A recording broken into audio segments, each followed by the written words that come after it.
When Sweet Tarts dared to combine sweet and tart, they thought, why stop there? Why not create other exciting and unexpected combinations? Like rainbows and ropes, or fruity and gummy, or chewy and more chewy.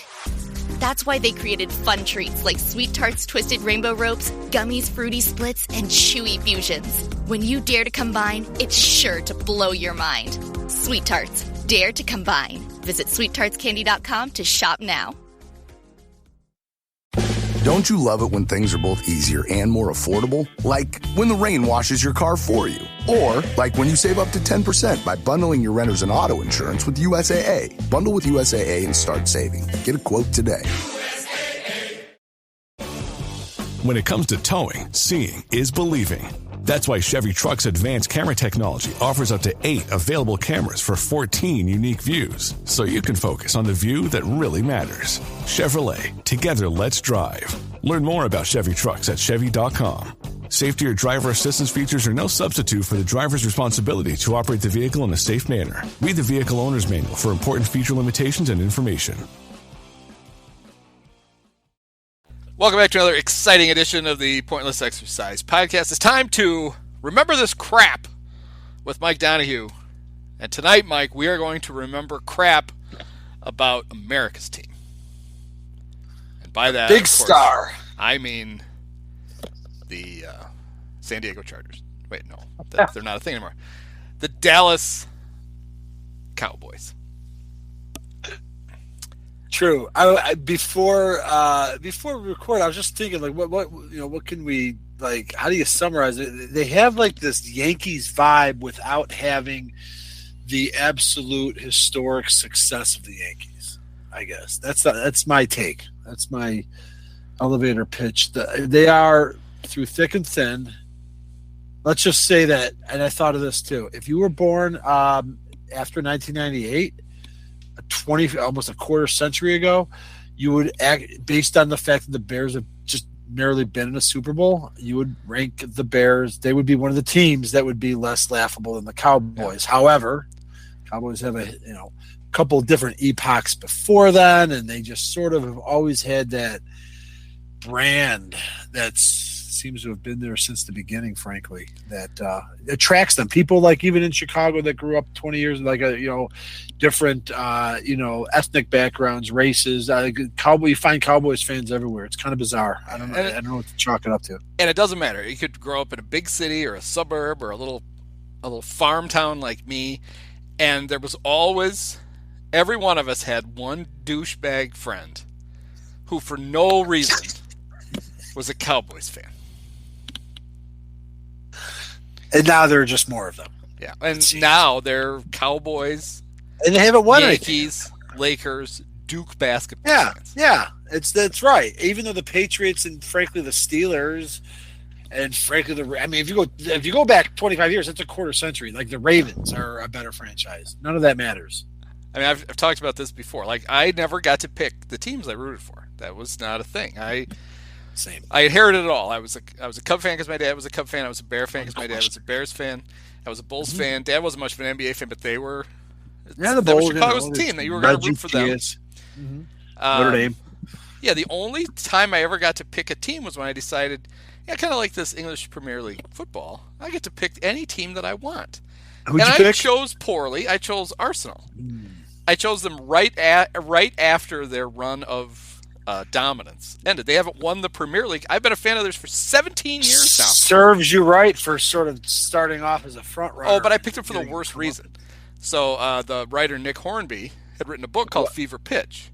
Big fan. And I read that long before I decided I was going to. I remember reading it and thinking, God, I wish somebody would write a book like this about the Cubs. And then, of course, the Farrelly brothers bought the rights and made a movie about the Red Sox, which was terrible. It was awful. Jimmy fucking Fallon was in it. I didn't even know that was Farrelly brothers. I have not read. I've read a few Nick Hornby books. I have not read that, nor have I ever seen Fever Pitch. They're both iconic in their own right, I guess, and apparently for the film, all the wrong reasons. Yeah, and so Hornby was a huge Arsenal fan, and I learned stuff about him growing up and all this stuff. And there is actually a really good. The original Fever Pitch is a really good movie. Colin Firth plays basically. There's an original film, Fever Pitch, with Colin Firth. Yes, with Arsenal as the team, not. Well, and it's good. More faithful to the Hornby novel. Yes. And then the Fairleys Americanized it. And, of course, famously, the worst possible timing for them ever, because it's really supposed to be the Fairley writes it kind of as a long-suffering Arsenal fan. They got good after they have a proud history, but they had kind of some fallow years when he was a kid, and he wrote about that. And then that's what he grew up with. They got good again after that. Well, the Fairleys get the rights to the American rights to the book, and they're like, fine. So they're going to make this movie about being long-suffering Red Sox fans, and they make it the year the Red Sox win the World Series. And Jimmy Fallon and Drew Barrymore run around on the field. I hate Jimmy Fallon too because they were filming, and the Red Sox won the. They won the pennant while they were there, and then I think they went to St. Louis. I think they're actually maybe even on the field there.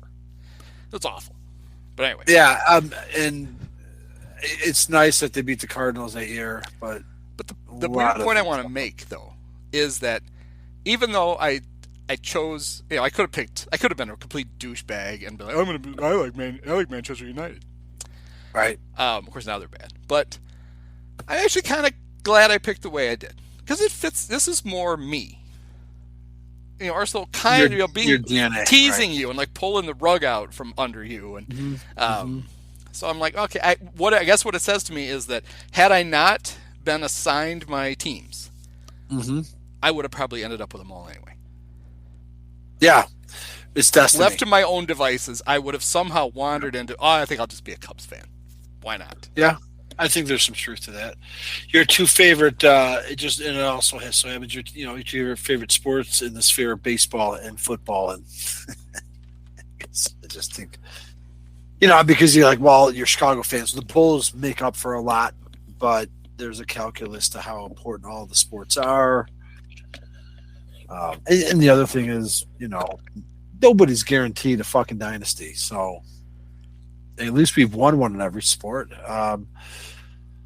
But the Cowboys, they've had a couple. Really, the one that we lived through in the 90s was bigger than the early one. They kind of stepped on their toes a lot, but they were still pretty dominant. But yeah, somehow that brand just has really gotten stronger, even though they've probably endured their worst quarter century in their. And it's ironic that their brand is so strong when the basic elements of branding they're so bad at. How many different shades of blue do the fucking Cowboys have? Like on the home uniform, the blue on the star doesn't match the color of the blue on the numbers. I didn't even know and that. And the color of the blue on the numbers doesn't match the blue stripe on the pants. Is that how many PMS colors are we burning through here, guys, on one uniform? Has that always been the case? Is there been some sort of a consistent historic flaw in their layout? Is that what you're saying? Probably not all, but like the Cowboys we grew up with, the Danny White, Tony Dorsett Cowboys, like when we were kids. Yeah, the numbers on the jerseys were royal, but the star is navy. And then the pants are gray, but they're really, they're gray. I think they kind of started off as a light blue, and now they're a gray. Yep. Which is fine. But then the road uniforms, which they hated to wear, remember that was like a curse. They couldn't win in the blue. The Redskins started wearing white at home just to make them wear the blue jersey, which is great. And if they happen to play in Miami in September, they might be compelled to wear the blue. But you never saw them in the blue. The road jerseys always were the right color. It's the numbers, and like when we were kids, the numbers on the home uniform were bigger than the road. Yeah, like those. I never like the Tony Dorsett 33 filled the whole thing. And the blue on white, even Emmett Smith 22. There's something. It's the same font, but it doesn't have it didn't have any trim on it or anything. It was. I never knew that. It always used to bother me. More. It bothered me as much as the Lakers.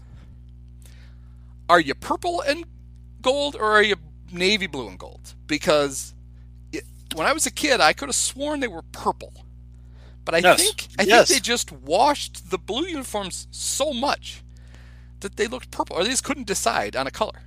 No, they're purple. The whole thing was a sort of a regal royal. It was like they're supposed to be royal blue and and gold. Or blue. When we were kids, those road uniforms were purple. I thought so. Yeah.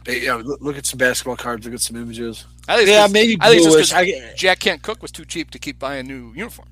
So they're starting to look purple. I don't care. All right, good. But then, didn't the LA Kings, weren't they purple and gold because the Lakers were purple blue. And gold and they were in the Forum? And I don't know. Could be. Strange. The Kings were an NHL expansion franchise. That's entirely possible. Well, their original color scheme was to match the Lakers, to match the decor in the building, basically. And then they rebranded with the, purple and the black. And the Stars, gang members could wear their stuff and they could sell more. Well, right, I'm sure as they foretold. You mentioned the Star. That's really that's the icon, right? That's like where Terrell Owens, after scoring a touchdown in 2002, ran from the end zone all the way to the 50-yard line. George Teague had to go tackle him.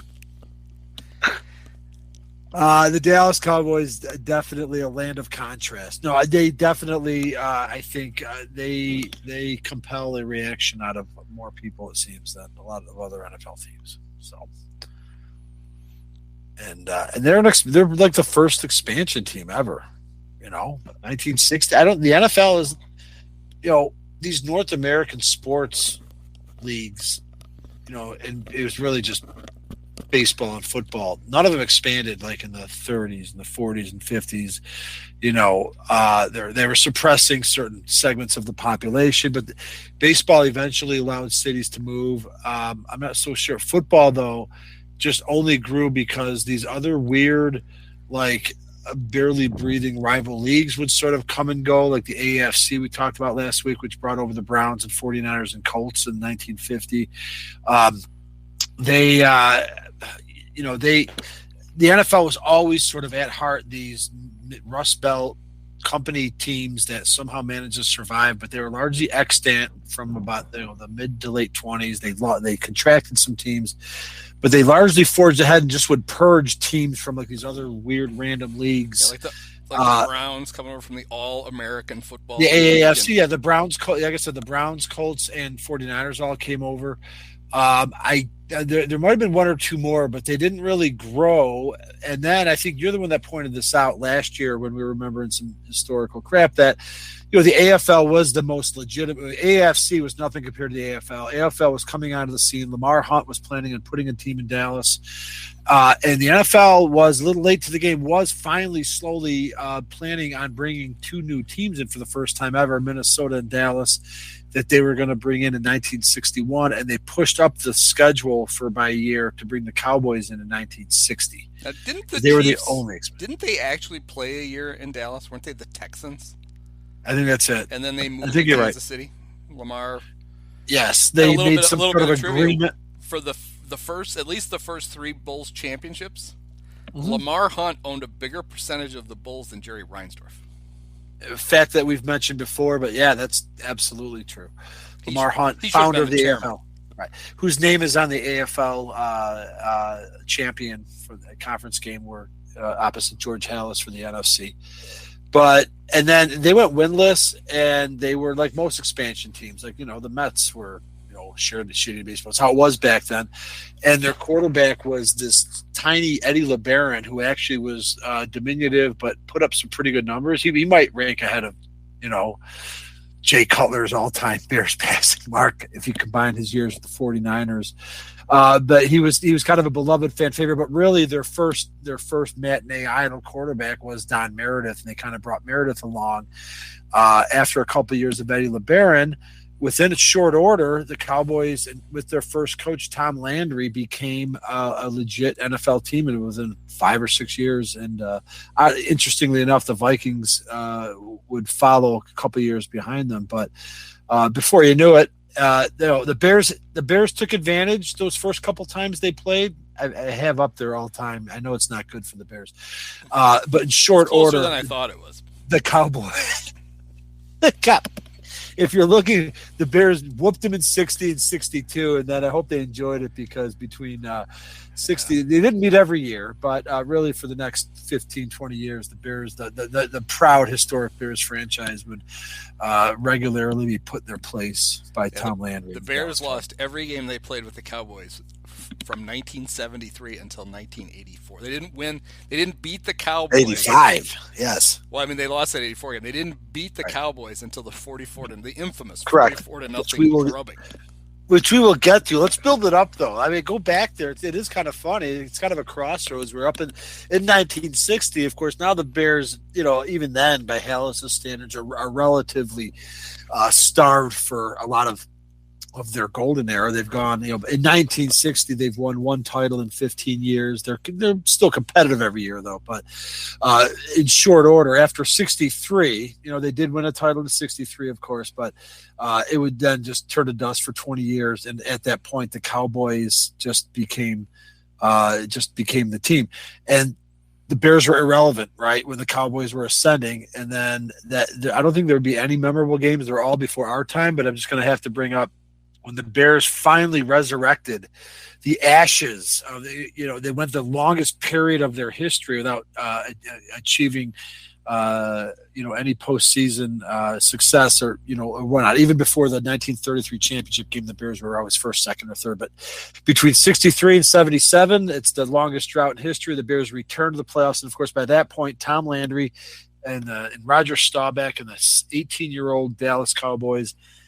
They've been in 3 Super Bowls. They've only won one, and they would go on to win one here. Absolutely curb stomped the proud Bears franchise, who are returning to the playoffs after an incredibly long 14 years.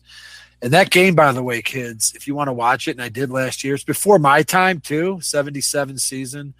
It was, the Bob Avellini, Walter Payton, Dennis Lick, Chicago Bears. The entire game is on YouTube in pretty decent resolution with your Pat Summerall and Tom Brokeshire. It was closer than the score indicated, though. I mean, it was 37-7, but it really is more like the Cowboys more like a 28-point loss than a 30. The Cowboys fumbled. They turned the ball over a couple times in the first few possessions, but the Bears were just fucking starstruck and. And at that point, Staubach was in his prime. Meredith and Long retired.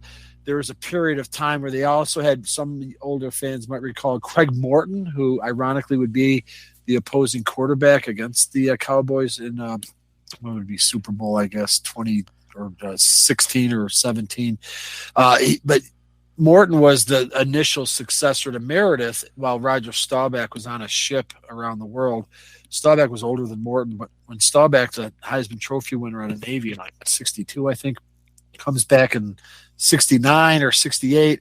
And Landry had this weird thing back then. And the Cowboys were good now. They had already just a few years after the Ice Bowl, and they're getting the Super Bowls themselves and losing the Colts in Super Bowl V. But Landry in regular season games and in playoff games would alternate Staubach and Craig Morton like in the same drive. It was just ridiculous. They were shuttling plays in. Using the quarterbacks with the plays instead of tight ends, which is another thing the Cowboys used to made famous, was shuttling the plays in with the tight ends, which Ditka then did with the Bears. Well, one of the things Ditka did with the Bears was, and I'm going to stand up, nobody can see us, but the offensive line would always do this sort of exaggerated, when they would go from ready to set, they'd go from their hands on their knees and then do this exaggerated stand up with their back straight and then go. This is why we need a video podcast, guys. Only I can see him, and he actually just stood up on the camera and did it. Yeah. Well, here's what's annoying. Under the great Mike McCarthy, their current coach, when the Cowboys get into the victory formation, the linemen do that before they get into there. That's like their little homage to Landry. Is when they're just going to take a knee. All right, they do that. Nice. And if I was on the team, as soon as one of those fuckers started to lurch up to do it, I'd just hit him. Like, fuck it, game's already over. What's a penalty going to hurt us? But you bring up a good point. When Ditka came over in '82, we were all kind of excited. As much as most of us probably despised Dallas because they were so successful and good looking, and just they had that sort of je ne sais quoi. They had that brand. I remember the Bears kind of like, we were kids too, so we're maybe caught up in the trappings of things like, superfluous things like how the linemen would stand up and go into a 3-point stance. But yeah, I think more than a little of it is that some of the bandwagon fans were, and now it's not as, the uniforms were a lot different than anybody else. The silver helmets with the big star on it, and the and the flashy, like the silver pants, and if you're some dopey kid and you're sitting there, and they were the freaking afternoon game every week. You watched when we were kids. The Bears played at noon, and the chances are you saw the Cowboys in the afternoon. Yeah, they were in the late game. And they were always, but they were always up until until Landry bottomed out in the late 80s. They were always generally pretty competitive, even if it was like post Super Bowl Ditka era Bears, not really anybody was afraid of them, still winning 8, 9, 10 games a year. And you're right too, it's like embedded in their DNA, because you're right, those uniforms were rolled out, and there was something about them when they came in, and all the way down to their glamour boy quarterback. Like Meredith was the first. He was kind of a bad boy, but he was kind of like that guy out of SMU. He was a Cowboy. I came from SMU. Basically. Yeah, played in the same stadium. And then Staubach kind of veered it almost more to a wholesome level, but he was still kind of a badass. And then they all, it's just one of those, one of those things. And the success obviously helped bolster that in the 70s. Even when they lose some of those Super Bowls. I don't know if this is why, but they were on CBS so much. Pat Summerall lived in Dallas. He probably was just like, fuck it, I'm here all the time. I might as well, he honestly he had found so many places to drink in Dallas. He's like, I'm just going to move here. This is great. Probably some truth to that. Yeah, for the longest time, he lived in Dallas. And when he would go to rehab, which he had to several times, it was right there in Texas. He didn't always go to Betty Ford? No. Yeah, that's that era. Here's a good joke for you. Pat Summerall was in and out of Betty Ford more times than Gerald. Yep. Hello. Yeah. So I can, to this day, I can remember my first Bears Cowboys game. It was in '79. So it'd be the first game after the Bears got humiliated in the playoffs. And the Bears in '79, we've talked about it. It was a great time to get hooked. Not that it would have mattered, because I also got hooked on a Cubs team that would lose 98 games in 1980, be the worst team in baseball in '81. Oddly enough, even though baseball is my favorite sport, I think just the timing of my age, and I would turn 8 in January, but I was more into the entirety of the Bears '79 season than the Cubs, which I didn't really get into until the end. And then when the Bears went to the playoffs, unexpectedly 2 years after they made it in '77, I was ready. I was primed to roll into that '98 loss Cubs season in '80. But that '79 Cubs season, I obviously have fond memories because it was a shocker. They went in the playoffs, but they won their first 2 or 3 games, and then they went undefeated into Dallas. And even though I was brand new to football, I was very aware of that Dallas Cowboy brand, because when I was younger, when I was 5, 6, 7, the Super Bowl would be playing in the background. Even if I wasn't interested in it, I knew the Steelers and the Cowboys were playing, or the Cowboys and the Broncos were playing. I just wasn't into it, but I definitely knew about the Cowboys. I knew about Roger Staubach, and I was just so geeked about the Bears taking them out. And it was a close game, if I remember correctly. Yes. Well, the 24-20. Bears took the lead in the fourth quarter. How about this stat line for Vince Evans? Vince was 5 for 16 for 155 yards and 2 touchdowns. He completed. Wow. He ran for a touchdown. I'm guessing James Scott had a big He threw a 52-yard touchdown to Golden Richards. Ooh, former Cowboy Golden Richards. And he threw a 64-yard touchdown pass to James Scott. Called it. I knew James Scott had to be in there somewhere. Yep. I just pulled it up. So that hurts. They were actually winning that game. A 22-yard pass from Roger Staubach to Tony Hill and Raphael Septien made the extra point. I love bad kickers. He made the put the finishing touches on the 24-20 Cowboy victory. Okay. I'm also having to check real quick whenever we cover a Bears game from this area to see if it was a rare Vince Fipsolini, and nope, just I see that only Vince. Yeah, no Mike Phipps, no Bob Avellini. Walter had a good game. That was a season in which Walter did have a good game. Yeah, 22 for 134 yards. Yeah, he was in his prime, of course. God bless him. Phipps would be their quarterback in the playoffs. The Bears would make the playoffs thanks to the Cowboys. As much as I hated them and their pretty boy, wholesome quarterback, Roger Staubach, we brought this up last week. We talked about the Washington football team, who came the closest that they ever would under former Bears coach Jack Pardee of making the playoffs in '79.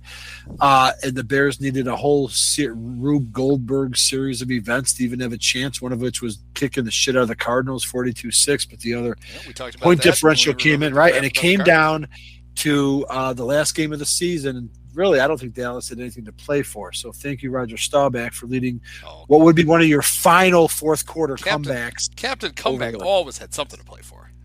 And then helped the Bears. They didn't otherwise cross paths because the Bears are irrelevant. But this would be Roger Staubach's final season. He'd probably go out with a playoff loss, probably to the Rams or something. But one of his last gestures was allowing 7-year-old Huey to watch his beloved mediocre 10-6 Bears team squeak into the playoffs before. All right, so in this 24-20 Cowboy win, we got to play the game of, did Bob Thomas miss an extra point? I'm going to have to say yes. Yes, he did. God damn it. And they lost by 4. Yeah. Fuck you, Bob. Yeah. Wow. Incredible. Well, he was a terrible kicker. And he was a terrible kicker for a long time. Like, that doesn't even happen nowadays, and extra points are, 10 yards, 12 yards it's further more back? often than not, when we pull up a box score from him that he missed. Remember, my favorite one ever is that the 61-7 game, he missed 2. Should have been 63. Should have just been 9 touchdowns clean. It's like, he was just tired. Yeah. I got to kick another one? Oh, God. That would be the next year. He's sitting over there. He's got one of his law school books up, and they're like, Bob, you got to kick another point. Right. What? I'm gonna be a judge someday. It's not a rule. Right. Oh, shit. You can go for one. Like, nah, we're going to kick it. So, because you could do that. You could run out. They could have run a play. Yes, for a 1 point only. Which honestly, they would have done with a better frequency than Bob. Which would sometimes happen. No, you're right. But there is YouTube video of Dick Butkus, right, catching a 1-point conversion, and then holding up the ball and having some pissed off legendary Eagle knock it out of his hand. Yeah. So, the next time the Bears played the Cowboys, we talked about it when we did a Thanksgiving episode last year. It's one of only 2 times in which the Bears and Cowboys have faced on Thanksgiving, and what is remarkable, honestly, and it blows me away that this is a fact, but we're talking about a franchise that has had a lot of these glorious, famous, successful quarterbacks like Don Meredith and Craig Morton and Roger Staubach and Troy Aikman and Tony Romo. And yet, the 2 times the Bears played the Cowboys, their opposing quarterback would earn their only NFL victory ever. And they would be, of course, Drew Henson, because we talked about him last week, who was Tom Brady's, yoked quarterback at Michigan. And the other was some guy whose last name was Carano. Glenn Carano. Now, he's more famous now for the fact that his daughter, Gina, was an MMA fighter and got lost her job on the Disney The Mandalorian series, where she played like a former MMA boxer and an actress. Yes. She went to Twitter, which none of us are going to be able to go on anymore, and made fun of trans people, and lost her job at Disney. Is that right? So she's okay. Gone. Yes, that's a claim to fame. Well, hopefully Drew Henson's daughter, I hope not. Can maybe dodge some of that. So Glenn Carano had quite a game in that Thanksgiving game. He was 6 for 15 for 131 yards. Very Vince Evans-ish, but he was outdone by the man himself, Vince Evans. 6 for 18 for 60 yards. So in 2 starts against the Cowboys, 11 for 33 for Vince. No. And yet another frustrating Bears loss. And so now I'm 9 years old. We're at a rare Thanksgiving. Cowboys are still like elite. And this shitty Bears team in Neil Armstrong's last season sort of gives them a fight. I want to say Alan Page blocked a kick and then got called for some bullshit penalty. You'll never find it in that box score. But again, so my hatred for the Cowboys is just growing because they just they win and they're everything that you're not. And I'm clinging to the one barely playoff team. And then fast forward 3 years. Well, before we get out of this though, now this was the Bears didn't have Bob Thomas kick around in this game. Oh, it was the intermezzo before Thomas came back. It was John Roveto. Yes. And Vince Evans scored a touchdown to give the Bears a 9-3 lead. John came out to kick the extra point, missed it. And when Ron Springs scored and Rafael Sepien made the extra point, the Cowboys won 10-9. You gotta be kidding me. He should have gone to overtime. Oh my God. So there were high school teams in the 80s that didn't miss extra points with the frequency that the Bears did. I'm just scared. Even then. Yes, it's a 19-yard kick. You're snapping the ball from the 3-yard line, right? For some of Bob's career, it was a 9-yard kick. Maybe. But even still, he's missing these ones, merely from 3 yards out. So I don't remember. I must have blocked that out at some point. I must have had a white hot rage for John Roveto. Should have gone overtime. And he also missed 2 field goals too. Wow. I just remember the feeling of frustration because again, a Bears team that had no business even being in the game almost took down the mighty Dallas Cowboys. So when 84 rolls around, 84 magical season, if you're a Cubs fan, teaser, we'll do that in a few weeks maybe. I went to this game in 84 and I was pumped. Like, fuck this. The Bears are getting good now. They finished strong in 83. They jumped out to a 3-0 start here in 84. Also, the Cubs are going to go to the playoffs. It's crazy time in Chicago. It was the last game of the regular season where, because I remember after we went to this game that we're trying to hear the end of the Cubs game, and all we could hear was that Vince Lloyd screaming about Jim Fry. They're walking over the field. And Cubs lost, but it was a interesting moment that Sunday. But on that day, the Bears still fucking lost to the Cowboys, and it just made me hate them even more, even though the Bears were good now, and they would actually go all the way to the conference title game, and the Cowboys wouldn't. So a couple things. Before my stat about the 84 game, I just looked this up. So John Roveto kicked parts of 2 seasons for the Bears, 18 games. The only extra point he ever missed was that one against the Cowboys. See. But he was 14 for 31 all time. Wayne Walker was a better field goal kicker than John Roveto. Wow. That's how John lost his job. Okay, so this 84 game came up. The 84 Bears-Cowboys game has been discussed recently because... in conjunction with the 2022 Bears. Because the Bears ran for 283 yards. That was the most yards they had run for until the Bears did it a few weeks ago. And they lost. It was the second time in the 84 season that they ran for over 270 yards. This one they before lost. Or after this? Okay, right. They won the other one. You said I think you mentioned this last week. Yeah, they did it again later, but they lost this game. Okay. I wonder how much of this too, because Peyton was knocking on the door of history, and I believe it would have had to have been the next week, right? Because if the Cubs finished the regular season on this Sunday, playoffs ended the next Sunday. So Peyton, part of it may have been. I don't know. I don't want to. He ran 25 times. It's not like he didn't run 40 times. Yeah. But he ran for 155 yards. So. They were just stuffing it down Danny White's fucking they had quite a throat. passing attack that day. Not Danny White, Randy White. Sorry. Jim McMahon was 6 of 14 for 79 yards. Rusty Lish got to play. 5 of 8 for 43. It was early in the season. McMahon couldn't stop the great Gary Hogeboom, who his own coach Landry used to call him Hogan Boom. He thought there was an N in his name. Yeah. Gary Hogan, 18 for 29, 265 yards and a touchdown. I think 84 was the season in which it was a big again, Cowboys national brand. Even at this point, they hadn't won a Super Bowl at this point like 7 years, but it was a national story when Hogeboom was named the opening day starter over Danny White in 84.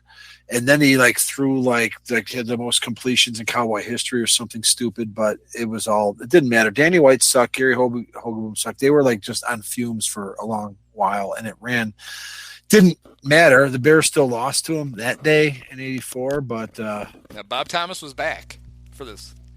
Did he miss an extra point? The score was 23-21 or 23-20? 20. What was it? 23-14. Yeah, I guess he wouldn't have had. But he did miss 2 field goals. 41 and 43 yards. Yeah.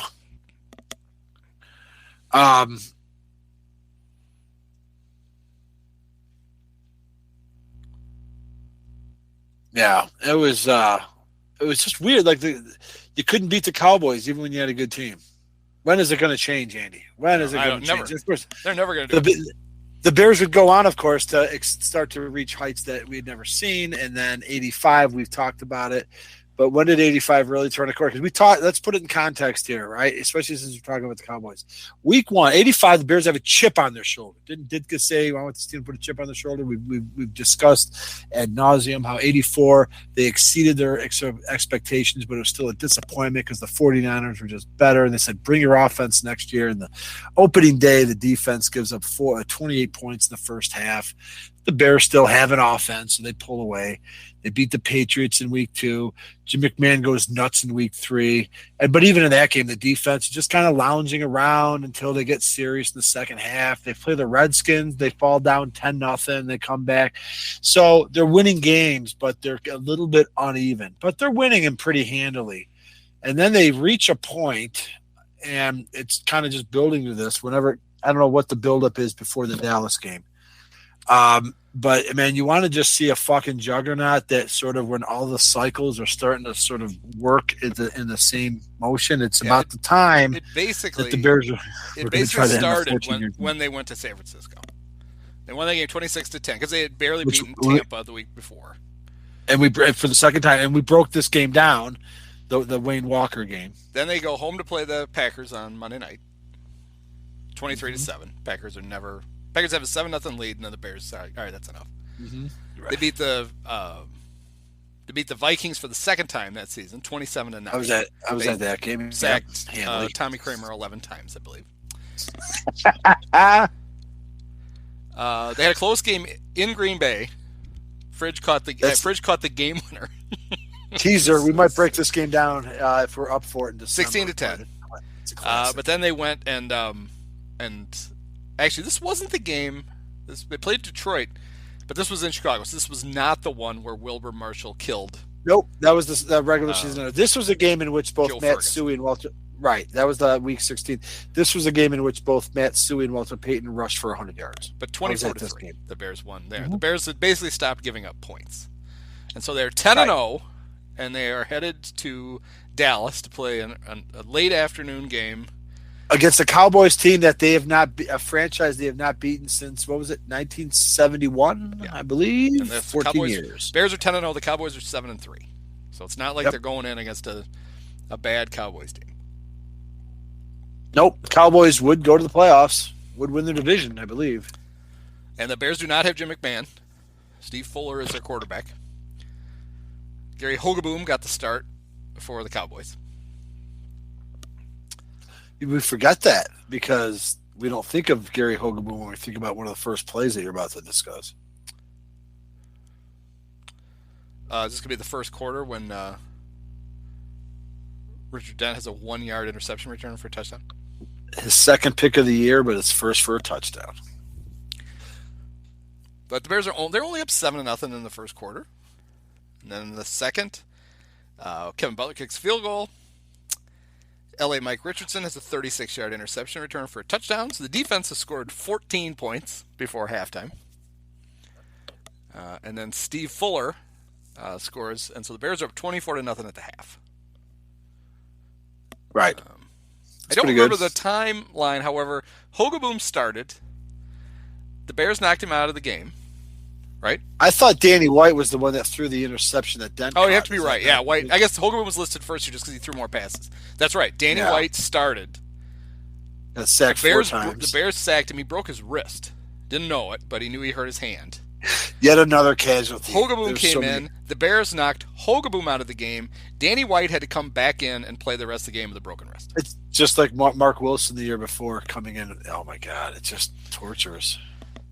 It's barbaric. Hogeboom had 3 picks, no touchdowns. No, obviously nobody had touchdowns. White had 1 pick. So the Bears had 4 interceptions, 6 sacks.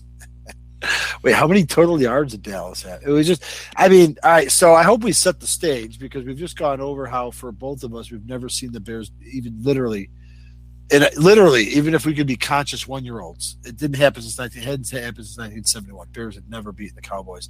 Now the Bears are good, but the Cowboys still come into Soldier Field and beat them in 84. By the way, the 84 game is on YouTube, but I'm sure this one is too. And so now the Bears finally have a full head of steam, but they're still like that, almost that block. Oh, the Cowboys. Can we get past that? And then you realize how ridiculous it was by the end of this game. It's like, yeah, fuck you. Like completely in the rearview mirror by the end of the game. Yeah, Dallas only ran for 52 yards. Their net passing because of all the sacks was 119 yards. They threw for 100 for net passing was only 119 yards because they got sacked not as bad as some other teams, 6 times for 48 yards. No, some teams would do twice as much. The Bears do twice as much against. Bears ran for 216 yards. Yeah, up and down. Steve Fuller did not have a terribly good game. 9 of 24 for 164 yards. Walter was 1 for 1 for 33 yards. But not a touchdown. It's all right. Yeah, one of the rare times when he... Very. Didn't LaDainian Tomlinson, the first 8 passes he threw in the NFL were for touchdowns? We talked about it. I think that's right. I think your memory might be correct there. This was also a very big day for the coach, and I'm sure he wasn't looking to rub it into Tom Landry. If anything, Landry was the one guy that may have helped soften Ditka and kind of give him a little bit of professional development, prepare him for this. But I think Ditka, being a sociopath, still had a chip on his shoulder. Yeah. Well, I think it was one of those things where he wanted to beat the Cowboys so bad that it wasn't until like the end of the game when he actually like felt bad. Like right. he's Ditka, he's nuts on the sidelines, and then at the end he looks over and he sees Landry standing there, the guy that not gave hat in hand because he never took the hat off. But and it's like, oh Jesus, he said something after the game about how he felt bad for the old man. Well, Ditka can get wrapped up in it. He forgot to give Peyton a ball in the Super Bowl. You can't fault the guy for that. Just inarticulate. It's just almost impossible to articulate how rewarding it was that entire afternoon. And then I went to the game the next week, and it's not the 85 Bears, but the Bears would shut out the Falcons 36-0 next week, and then it pretty much all the way. We don't have to go down that road, but we did that. When we play the Falcons again, we did it one time. David Archer's stats in that. It's just evidence that hilarious. Starting with around this time that the Bears went on a fucking stretch for about 3 months that could be considered unparalleled. As far as the Bears and Cowboys are concerned, though, unless you have anything else to add about the 85 game. I mean, even Thomas Sanders had a 40-yard touchdown run late, I remember. But Pinky had a touchdown. I know that they played the next time in 88, and the very first thing I'll always think of is they played in 86. The next year. My bad. Bears beat them again. again. I jumped ahead. Yeah, the bloom is really Landry's kind of out of it now anyway. He'd be gone in 2 years, and the Bears are in their peak. So, yeah, the next time they face now it's okay. The Bears have finally beaten the Cowboys once. Now let's do it a few more times. And even by 86, it was already Steve Pelluer. Well, 88, right. It's not the Steve Pelluer game we remember, but in 86, Pelluer was the starting quarterback. I don't have to provide content. You knew exactly what I'm talking Doug about. Flutie was the quarterback in the 86 game. Threw a 58-yard touchdown pass to Neil Anderson and a 33-yard touchdown pass to Willie Gault. Don't even remember that. It was in Dallas. I can see it now, 4 days before Christmas. The Bears are probably already wrapped up. They're probably fighting for home field because they're neck and neck with the Giants. They wouldn't get it. So we're talking about the same thing with Steve Pelluer in 1988, and this is easy to find on YouTube. Now the Bears are still in their peak. The Cowboys are pretty much now a laughingstock for the first time in our lifetime, and then one of the few periods. So Steve Pelluer, who follows the great Danny White and Gary Hogeboom as the legendary Dallas quarterback, is in a game. Bears would win this game, first year of natural turf, but there's a point in the game where Pelluer scrambles and runs, right? This is what you were talking about. And Mike Singletary. It's one of the first plays of the game. Okay. He runs for 6 yards, slides, and Mike Singletary nearly kills him. Right. I mean, you just mentioned the Wilbur Marshall on Joe Ferguson. It's almost in that context. And he was defenseless. Singletary probably, even with his reputation, would have gotten tossed maybe. The reason I know it was early is that Steve Pelluer didn't throw a pass in the game. But he didn't stop playing? No, he was done. Oh, he didn't throw. I got you right. Oh, Danny White came back out. 24 of 35 for 242 yards. Pelluer basically played one play, got his brain scrambled, and was done for the day.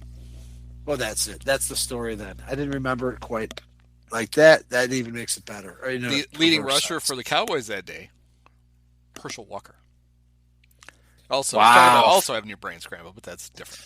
Future senatorial candidate, Herschel Walker, who, it would be one of his final, his last season. I believe it was after that year, which the trade was made. So this was quite a quarterback duel between Danny White and Jim McMahon. I say, Danny 24 35, 242 yards. Jim McMahon 22 of 39 for 284 yards and a touchdown. Yeah. McMahon's last season as a Bear. Threw touchdown passes to Dennis McKinnon and Ron Morris. Second-year player. Bears scored 17 points in a 9-minute stretch in the second quarter and didn't score the rest of the game. Didn't need to because the defense was still going pretty much great. Cowboys scored on a 13-yard pass to Everett Gay with about 5 minutes to go. Make it 17. Happy to hear that Dennis McKinnon was still scoring touchdowns. Seems like kind of a dull day on the lakefront, other than the assassination of Steve Pelluer. As late as 1988, Dennis McKinnon's still scoring. But the next time they would play, it was for all the some of the marbles. Not all the marbles, just some of the marbles. The coach's last playoff game. Bears, once again, ending their season by losing. How about them Cowboys? Yeah, at this point, Landry's gone. It's the upstart Cowboys. Herschel Walker's been traded. They've bolstered the team. They got Michael Irvin. They've got, Emmitt Smith. It's the new. This is actually the greatest era of Cowboy football, in spite of all their mystique and glory with Tom Landry and his fucking hat. Of course, it's the greatest era. Steve Berline was their quarterback. He was. I mean, come on. In a playoff game. Get any better. Your eras don't get any better than Steve Berline, former Notre Dame superstar. Steve fucking Berline wins an NFL playoff game against the Bears at Soldier Field. I got to remember that. I mean, I knew it. I didn't quite. He played incredibly well. Recall how absurd it was. Well, the thing about this, I remember this. Completed just from memory, 9 passes. is that he was in. So here's a quick. Let's just cover it. We take a historical approach. Jerry Jones buys the Cowboys at the end of the 88 season, in which Mike Singletary almost decapitated Steve Pelluer, and very swiftly and unceremoniously fires the legendary Tom Landry, immediately not caring about how much of a villain it makes him look, and then plucks the smarmy and pretty sharp, but still just that good old boy Jimmy Johnson from the University of Miami, won one national championship, making an unusual leap to the NFL, and again bolstered by premier picks that would yield Emmitt Smith and Troy Aikman and the Herschel Walker trade, and by brilliant assistant coaches like Dave Wanstead. Yes, and Norv Turner. Yeah. Well, problem is Norv actually probably is probably was a brilliant on some level. Yeah, assistant coach. I don't think Wani was a brilliant anything. But so, most of America was like, who is this evil fuck, Jerry Jones, with his arrogant Jimmy Johnson? And within just a couple years, former Arkansas teammates. And also Jimmy Johnson was a classmate of Janis Joplin, apparently, in Arkansas. There's a fun fact for you. Might have been in a Paul Zimmerman Sports Illustrated article around the time. I think they're on the same page of the yearbook. Yeah, there's a picture of it because apparently they had the Joplin, same class. Right. There is a yearbook.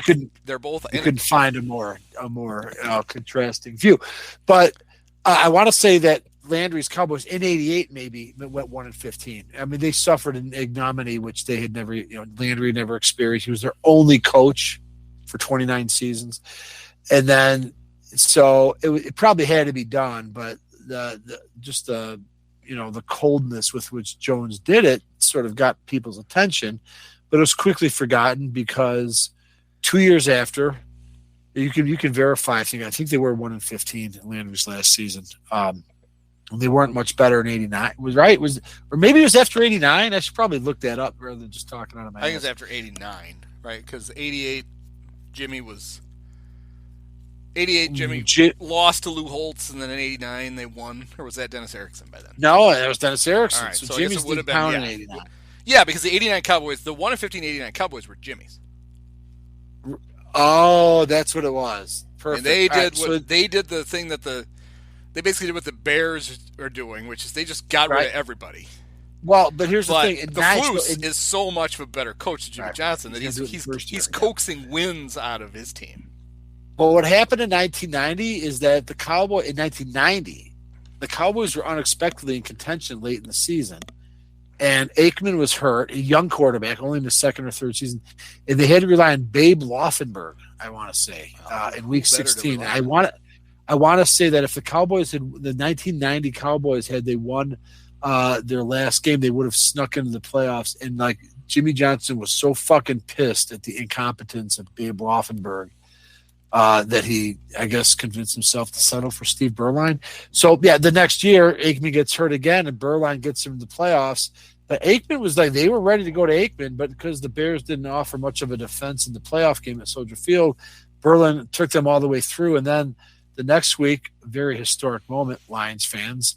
The only victory for the Detroit Lions in the last 70 years occurred when Dallas starting quarterback Steve Berline took the field, but then Eric Kramer, future Bear quarterback, would complete his first 11 passes, basically blitzed the Cowboys.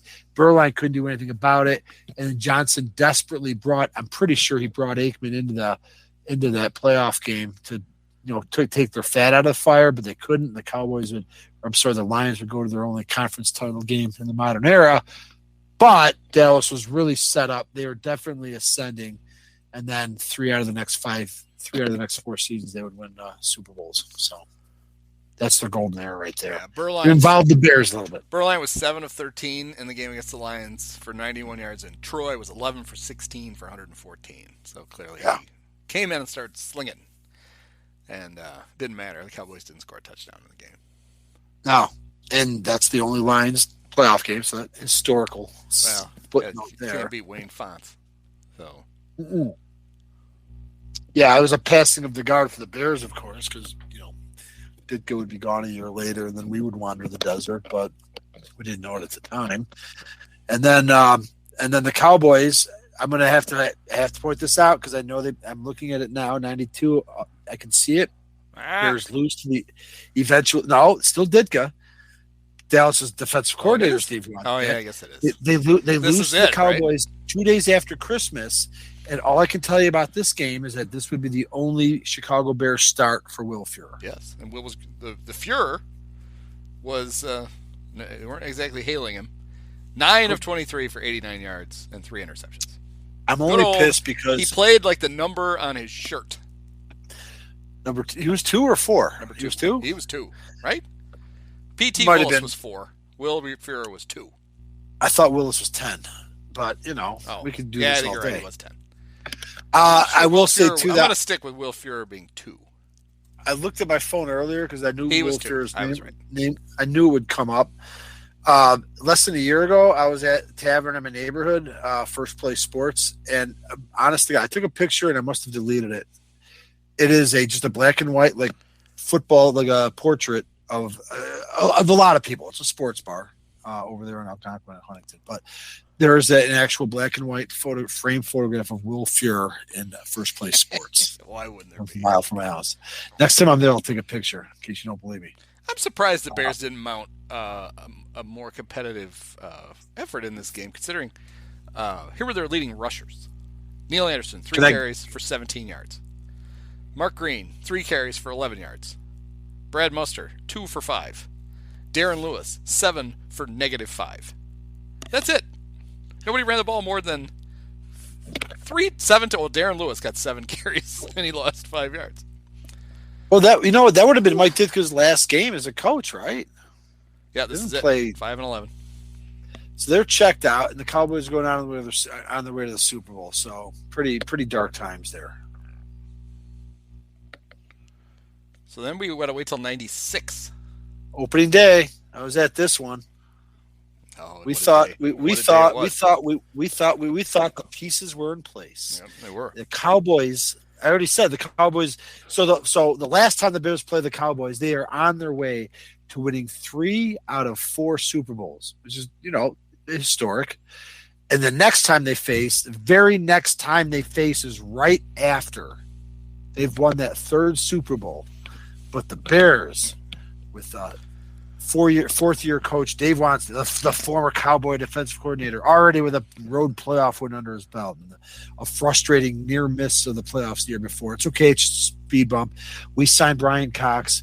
The pieces are in place. Well, how and about then this? here come those. So the Bears win this game 22-6.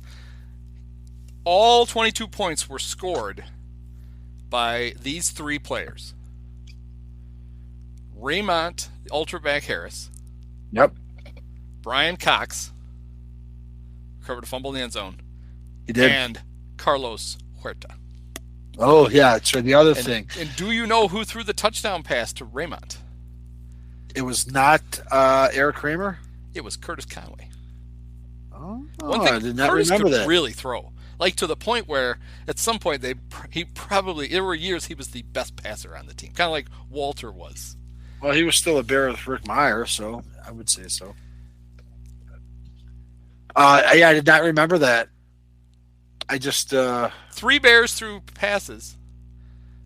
Only one of them was a quarterback. I will give you $1 million if you can tell me who the 3rd Bear passer was. Eric Kramer, Curtis Conway, and it was Jim Flanagan. It was one pass for 47 yards. Oh, Todd Sauerbrunn? Todd Sauerbrunn, yes. You don't get the $1 million. Was it really? It was Todd Sauerbrunn, a fake punt, 47-yard pass. I probably could figure out who it was to. Wow. I'm going to guess it's the only... Yeah, a special teamer that had 1 reception for 47 yards, right? Oh, actually, I can't tell. It was either Michael Timpson or it was Raymond. Number 86. Let's see, Michael Timpson replaced Jeff Graham, and then good old number was 83. inferior. Yeah, and then he himself was replaced by Bobby Ingram. Good times. Why do I not remember this guy? The Bears punt returner, the kickoff returner that game was Jack Jackson. Don't remember. Who the hell is Jack Jackson? That just sounds made. That's like a made up. He played in 12 games for the 96 Bears. All we can tell you, 4 passes. All we can tell you is that in the context of Bears history, that night was probably the peak of from the Florida. I think era. I do remember him now. Yeah, now it rings a bell. Well, so you're saying this is the greatest moment in? Not the greatest. The greatest is it's the high point of the Wannstedt era. Yeah, definitely of the year. No, wouldn't the high point of the Wannstedt era be the road playoff win in Minnesota? Yeah, well, yeah. I mean, yeah. We've detailed that the Bears don't do that. No, so, I know. I mean, I'm sure that's what got him his current job, sleeping on the couch of the football after show. But that was a team that sort of surprisingly, unexpectedly made it the playoff. They overachieved, but they were supposed to build a foundation that this, by his 4th year, was okay. Well, 94 was an aberration because we made it. 95 was an aberration because we barely missed. But now, again, pieces are in place, and on paper they probably had a good team, but they had an absolute doofus coaching them. So all turned to dust, and then we enter some real dark eras. We play the Cowboys again the next year, get skunked. I think Switzer's probably still coaching the Cowboys, not for long. Cowboys themselves now would enter their own, they haven't even been to a Super Bowl. 27-3, the 96 game. I do remember the 98 game only because I think the Bears just scored a shitload of field goals, and the Dallas coach was Chan Galen. That's all I can tell you. The Bears, a mediocre Bears team beats a mediocre Cowboys team at Soldier Field in 98. 94 is the Thanksgiving game. Unless you want to go back to that 98 game. I mean, we could probably 04? Have a courtesy. And it's 04. Which one was the 04 was Thanksgiving. Yeah, 04. 04. That was the only other time the Bears have faced the Cowboys in Thanksgiving, and the only NFL victory for the Cowboys quarterback. Drew Henson, did he even finish the game because Vinny Testaverde threw 14 passes. Yep. I think we broke that game down before. Jonathan Quinn and Drew Henson. Now that's a Thanksgiving match. Oh my God. Throw up your turkey. 07 was early in the year. I just remember it was when people really started to bail on Grossman. It was a Sunday night game. And then 2010 was a pleasant surprise because that was a Bears team we didn't know would end up going within a game of the Super Bowl. But, early in the season, the Bears went into a good Dallas team and punched them in the face. Would end up going to the playoffs. Chris Gronkowski scored a touchdown for the Cowboys in the Which one? In the 2010 game. Wow. Yeah, Jay in that game, 21 of 29, 277 yards, 3 touchdowns, and no interceptions. When Jay was good, Jay was really good. How about Romo? And trying to bring the Cowboys back. Tony Romo, 34 of 51 for 374 yards, but he threw 2 picks. Wow. Yeah, I guess you bring up Romo. The other funny thing is that the year that the Bears went back to the Super Bowl, they almost faced a Bill Parcells coached team, and that was Romo's first playoff team that they failed to advance in the playoffs. They lost to the Saints. Didn't Romo bobble a snap on a kick? And if so, is he the last ever quarterback to try to handle a snap on a field goal? That if the Cowboys got into game-winning field goal, I mean, there was a chip shot. It was good. They were going to make it. They were going to beat the Seahawks. Was it the Seahawks or Saints? Seahawks.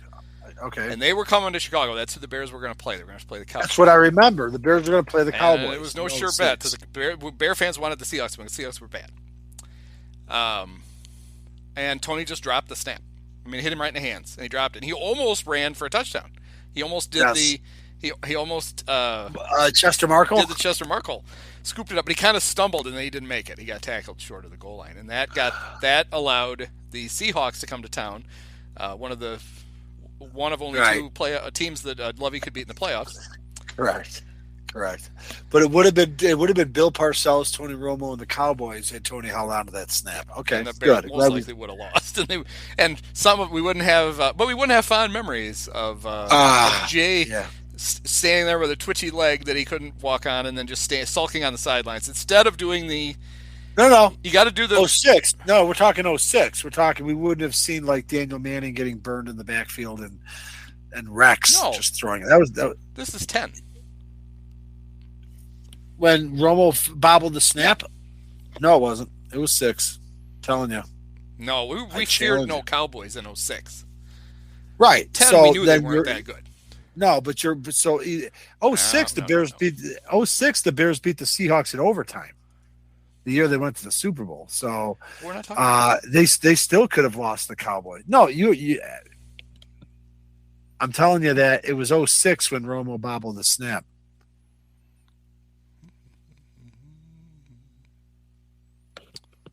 But you're right that they would have faced the Bears, not the Seahawks. Oh, they would have beat them. I wouldn't worry about that at all. Probably, although they struggled to beat the Seahawks, remember. It took Grossman to rally them in the fourth quarter. I always thought that was 10, and that's what ended up. The Bears got the gift win over the Seahawks in the playoffs, and that's what ended up with the championship. No, they got the gift win just because that division fucking sucked, and both teams had to play each other, and they're under 500, and Marshall and Lynch went off at the end of the game. But anyway, that's what happened to poor Tony. He dropped the. Yeah, in 06. So I just wanted to circle back more to just point out that the Bears almost faced Bill Parcells in the playoffs, although Lovie Smith would have been their coach. But the 2010 win kind of like set the Bears up for a rare good season. And like I said, they came within a whisper of the Super Bowl. Aside from that, what was the game? 2013? Is that in December? Was that a Mark Trestman victory, which would be most remembered for the time that George McCaskey was just like hilariously screaming and losing his voice because he was such a fanboy and introducing Mike Ditka when the Bears were again allowed to retire a number. And you got to hand it to Ditka. Well, I mean, it was cold as fuck. I mean, I think what we remember about that game was Josh McCown. Was ridiculous. That was not a Jay Cutler game. It was 27 of 36, 348 yards, 4 touchdowns. Is this the game? Yes, he ran for a touchdown in the second quarter and dunked the ball over the crossbar. Nice. I mean, he did it all that day. Well, and that was actually proof that Mark Trestman kind of knew what he was doing on offense. Not as a head coach or a motivator or anything else. because you take Jay out, you plug in McCown, and they were beating the shit out of the Cowboys. But yeah, that was the halftime when Ditka just went out there and said, "Go Bears!" And his number is retired. Yeah. And then the only one I remember was I always thought it was unfair, though. I mean, yeah, you bring Ditka out and you do it, but you don't bring Keith Ortego out to have it co-retired. Ryan Wetnight. I mean, they won the same number of NFL championships as a player for the Bears. Wearing 89. True. Yes, they did. They're the last two guys to wear 89 to win championships. Oh, right, to win championships. To win world championships. Just like I mean, if the Cubs can let a slappy like Greg Maddux ride up the flagpole with Fergie, I mean, I think you could do it with you could let Ditka ride up the thing with the far superior Keith Ortego. That's true. It looks like the Bears generally had Tony Romo's number, by the way, because outside of losing them in 2007, they beat him 3 times in a row, 10, 12, 13. Right? Romo was still a quarterback at 13. Yeah, and he was bad. In 11 of 20, 104 yards, got benched for Kyle Orton. Wow. The neckbeard got to come in, face his former team. That was the cold-ass game in 2013. Okay. Yeah. Can't remember the 2014 game. No, I can kind of see why. Whew, 41 to 28. Right. And that was Trestman's second season, and they'd already quit. Yeah, and we already talked about the back-to-back 50 games. They were just happy they kept him under 50. Yeah. Yes. Good and Lord. then that 2016 game, I cannot profess to know that because I intentionally blacked out the John Fox era. But I will tell you, I do remember the last time the Bears and Cowboys, the last time they faced, I got in trouble because we were at my daughter's junior high orchestra concert, and it was on a Tuesday night. You should have watched 2016 game, though. How many chances are you going to get to see Brian Hoyer throw 49 passes? Oh, my God. 30 of 49 for 317 yards and 2 touchdowns. Woo! That's like Chinese water torture. Still lost by 2 touchdowns. Yeah. So, but yeah, the Bears won that. That was the 2019 was that weird Bears team that like convinced that they were still mathematically alive in December. The Cowboys obviously were not worth shit. They were both like equally inept, and the Bears were just less shitty than them in the last time they faced Mitch each other. threw 3 touchdown passes in that game. Two of them to Allen Robinson and 1 to Anthony Miller. So it was the year after the playoff season, but the Bears had already stepped on their dick a bunch of times. But we had still sort of deluded ourselves. Yeah, the win got them to 7-6, so they were clinging to the fringes of the. Yeah, I feel like it came down to just like letting Rodgers stomp them in Lambeau. I feel like that was a night game. It was Thursday night. Yeah, as I said, it's at my daughter's orchestra concert. Oh yeah. Well, I didn't know your daughter had Sunday night orchestra. Well, it could be. Yeah. Well, I mean, who the hell? I would be very upset if any school that might put. All right, so the Cowboys in their history. Mike McCarthy is their 9th coach in Cowboy history. Do they have a coach in their history with a losing record as a Cowboy coach? If they do, it's either Chan Gailey or Dave Campo. It is Dave Campo, the only one. Ding, ding, ding. Only one. 50, and not even close. He was 15-33 in 3 years. How did he get 3 years? He basically got himself fired by being on Hard Knocks that last year. Is that what it took? And everybody watched it, and they're like, what the holy shit, what is this? And weird, unusual blind spot for Jerry. Like, what was his agenda to not fucking ship him out earlier? Campo was he was like the special teams coach, I think, on the Super Bowl teams under both Jimmy and he was thinking, he's just carrying the, and Jerry had this weird way, so Chan had coached 2 years before that, and Jerry couldn't pronounce Gailey with his weird accent.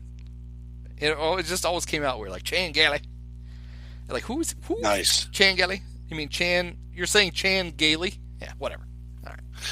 Interesting thing about Chan Gailey, only coach in Cowboys history to have never missed the playoffs. He made the playoffs both of his years. Yes, he did. I assume the '98 Cowboys were ass post Switzer, post all the Super Bowls.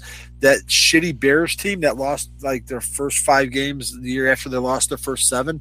That was not an expected victory when they outslept fighted the Cowboys. The Cowboys went 10-6 that year and made the playoffs. So hilarious that they lost to a Bears, the 98 Bears. So, again, you're probably looking at it. Who has the highest winning percentage in Cowboys history as a head coach? I bet you it's going to be Barry Switzer. It is. 625. Because as you said, Jimmy had the 1-15 season that's going to weigh him down. Wade Phillips, 607. I forgot Wade 34 Phillips. 22 in 4 years, 3 playoff trips. Oh, wow. Probably Wade Phillips' greatest success as a head coach. He was a sort of Jason Garrett, a guy. Awful coach. Yep. Terribly dull football analyst. Yeah. Made the playoffs 5. No, he coached in 5 playoff games. And they were 2-3. Never won? Well, they went 2-3. Wait a minute. What With is Jason Garrett? No, you're wrong. He's 0-3. Jason Never Garrett. won. What's this? Unless he won a wild card game. I see Garrett only took him to the playoffs 3 times in 1, 2, 3, 4. You tell me Wikipedia is wrong? It Jesus games Christ. coached 5, wins 2, losses 3. Oh, well, she must have won some wild card games. Sorry. When I look at Football Reference, I only see what their last game was. Lost division. So he won 2 of those. All right, fine. Well, Garrett was there. That means they only made the playoffs 3 times in 10 years. How did he keep the job? I'm looking at it Jerry now. really doesn't like to fire coaches, does he? So it was Phillips that was on the sideline when the eventual NFC North winning Bears and Jay Cutler beat them. Because Phillips got fired at some point during that season. Garrett took over and then was the coach for 6, 7, the next 9 full seasons. Yeah. And he made the playoffs 3 times, never in consecutive years. Wow. So that's actually, he's the longest serving coach under Jerry Jones. Not even Jimmy Johnson was only fucking 1, 2, 3, 4, 5 years. Jerry fired Switzer him. was 4. Jerry fired him, but Jimmy basically walked and he came back. He had his own sweet deal. He came back with Miami. Yeah. Parcells 4 years, and then Garrett almost by. That's incredible. And then there's Mike. Oh, we just went through the very underwhelming Jason Garrett era, right? Yeah, and that's where we're at.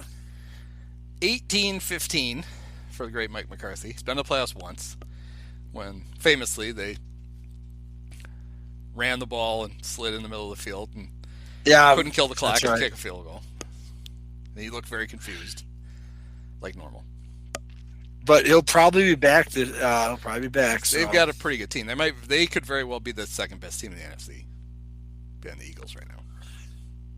Well, like I said at the beginning, if you're 22 years old, believe it or not, by a certain metric that would dictate if you've just been in a Super Bowl, you have an edge over anyone that hasn't, regardless of your other year in and year out performance. By that metric, the Bears are less laughable for a 22-year-old kid than the Cowboys. But hey, maybe they'll enter another golden era with the big boy, Mr. Big Boy Mike. So who's the all-time leading Cowboy passer in yardage? Aikman, right? Tony Romo. No, it's Romo. 34,000 yards.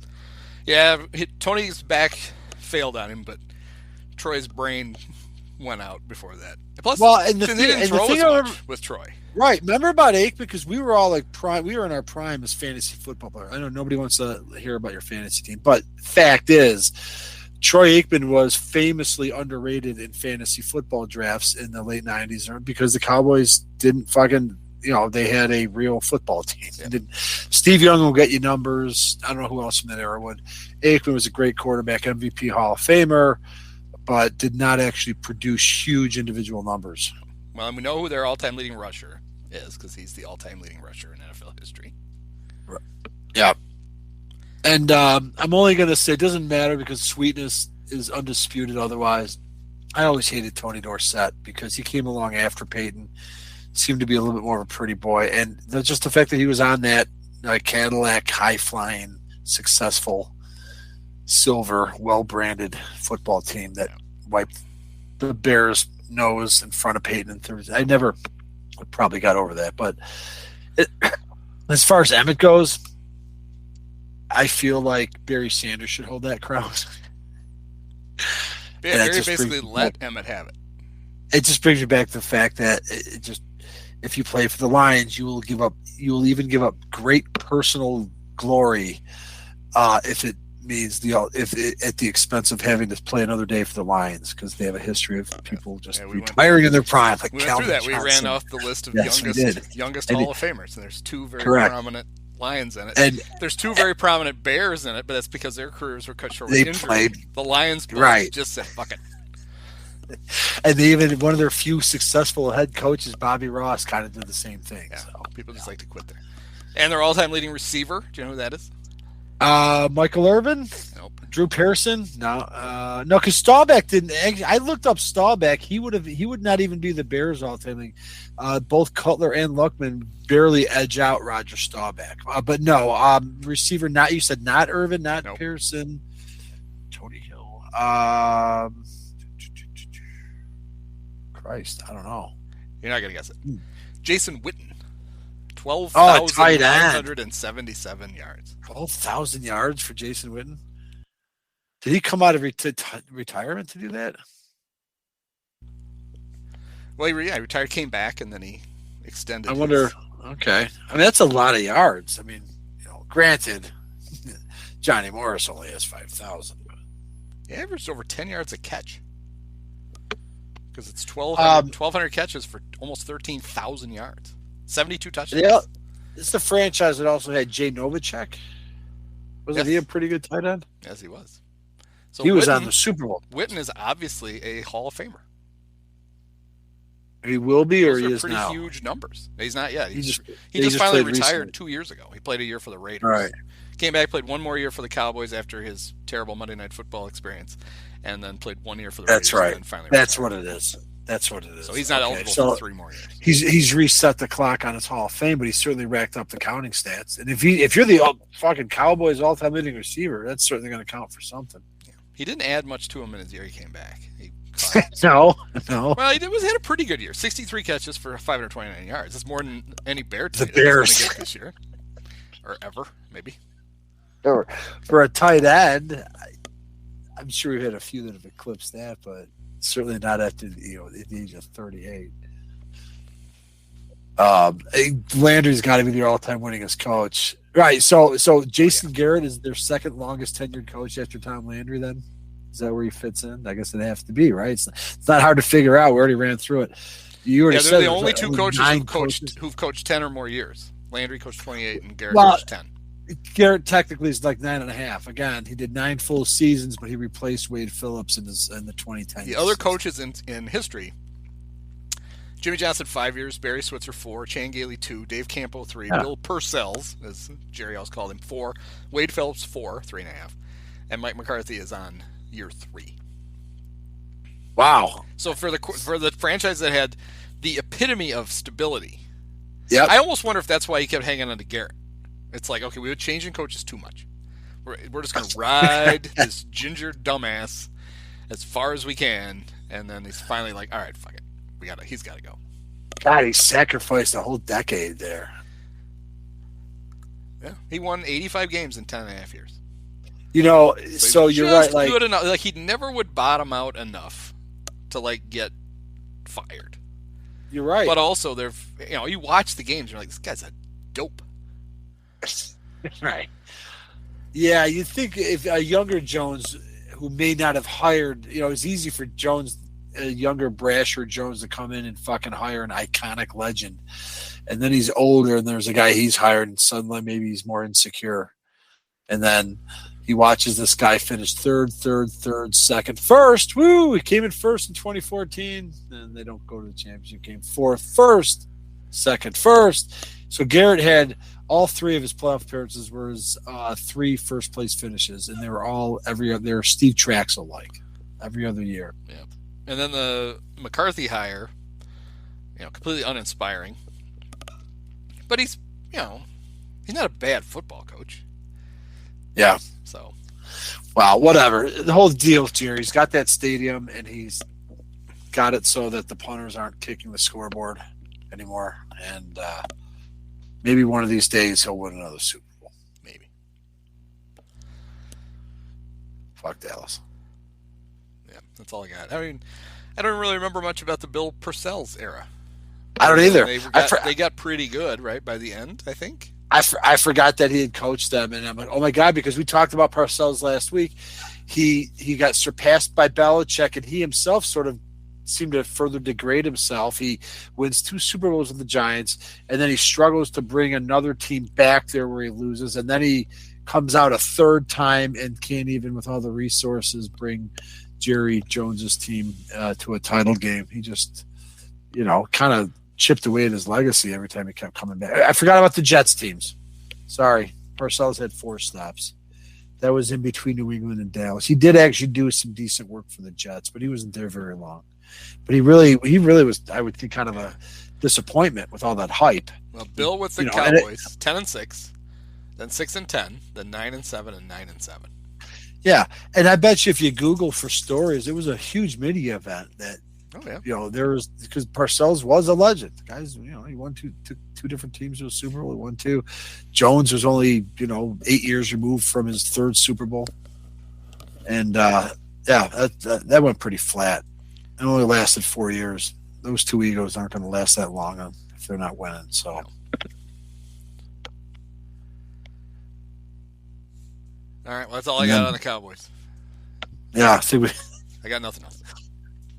We even covered the Glenn Carano game, which deserves its own. Someday it gets its own. Remember this crap. We'll have Glenn on. We'll have Gina on. It'll be great. Sounds good. Thanks. All right. Thanks, Mike. Many of us have herpes. I just want this to be over.